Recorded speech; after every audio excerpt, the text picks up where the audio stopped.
بكم.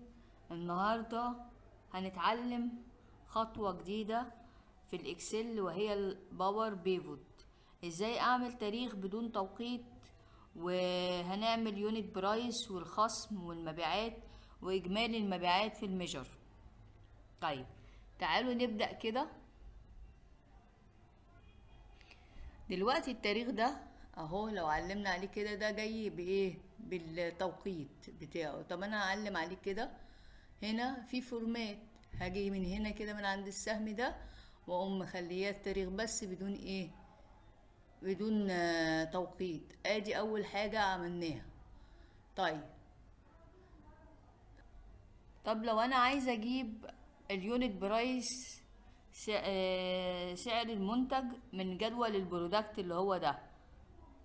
عايزين نجيب سعر المنتج بتاعه. ادي جدول البرودكت اهو، عايزين نجيب اليونت برايس السعر بتاعه ده.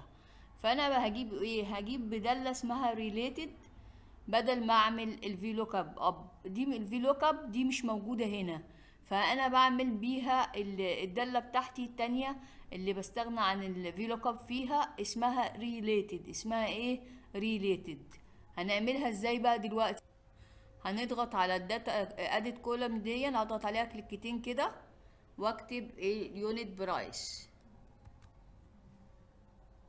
هكتب كده اهي اليونت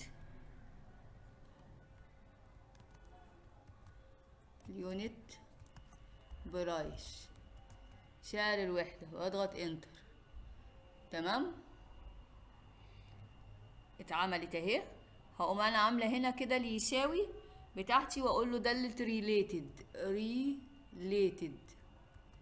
ريليتد اهي. هضغط عليها كليكتين، وبعد الريليتد هختار برودكت، عشان عندي جدول اسمه برودكت اهي. هختار كلمة برودكت ايه؟ برايس اهي، واقفل الايه؟ القوس كده، واقول له انتر. ادي اليونت برايس بتاعتي اهي اتعملت. تمام. طيب عشان بقى اعمل هنا الديسكاونت، هعمل في الناحية التانية دي، في الجدول التاني كده ديسكاونت. تمام، بعد اليونت برايس هنعمل الايه؟ الديسكاونت بتاعتي. هعمل ايه؟ باخدك بدالة ريليتد، هنعمل بدالة ايه؟ ريليتد. هعمل كده، اضغط كده باخدك واكتب ديسكاونت.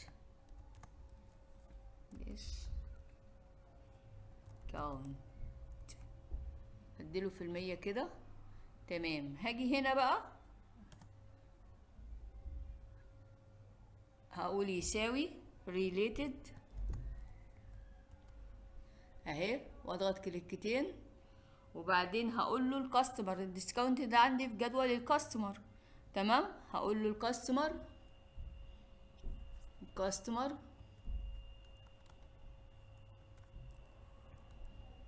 الكاستمر ديسكاونت اهي.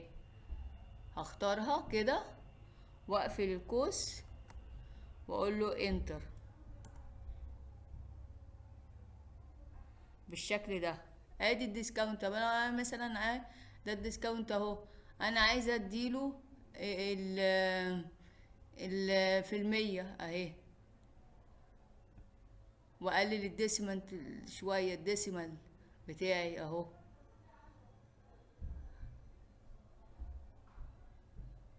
ما ينفعش ادوس مرتين ورا بعض، لازم مره في مره اهو.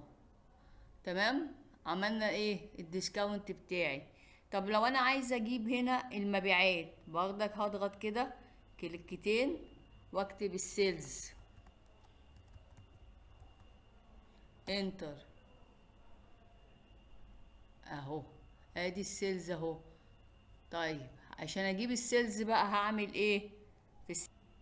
هقول له كده خد السيلز في ايه بقى؟ في الكوانتيتي. هات السيلز بتاعتي في الكوانتيتي كده. تمام، وهضربها في، عمل استريك كده، واضربها في الايه، في السيلز يونت برايس. هكتب كده سيلز بتاع اليونت برايس اهي، كليكتين، وبعدين هضربها استرك كده في 1 ناقص السيلز ديسكاونت. هفتح قوس كده اقول له اضرب لي ده في 1 ناقص السيلز ديسكاونت. السيلز ديسكاونت اهي، واقفل القوس واقول له انتر. اهو جاب لي السعر بتاعي اهو. ممكن برضك اخد علامة الدولار كده اهي، عمل لي الدولار وقلل الديسيمال بتاعي شوية اهو بالطريقة دي.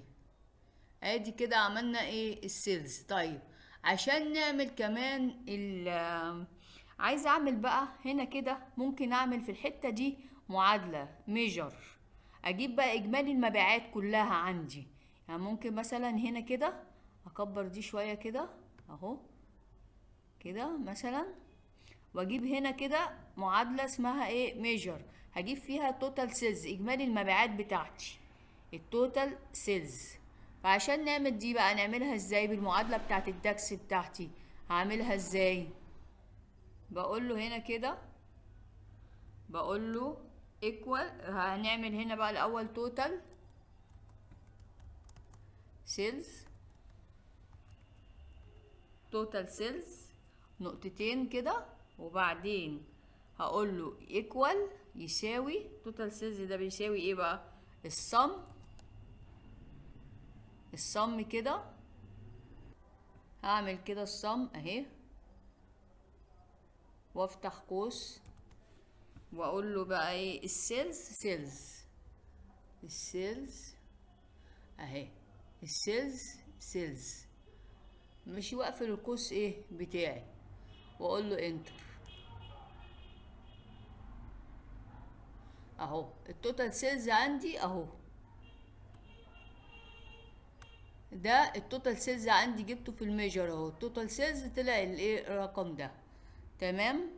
وبكده نكون عرفنا ازاي نتعامل مع الباور بيفوت في التاريخ بدون توقيت، واليونت برايس والديسكاونت والمبيعات واجمالي المبيعات في الداكس الميجر ازاي اعملها. وما تنسوش تعملوا لايك واشتراك في القناة عشان نكمل مع بعض دروس تحليل البيانات الجاية.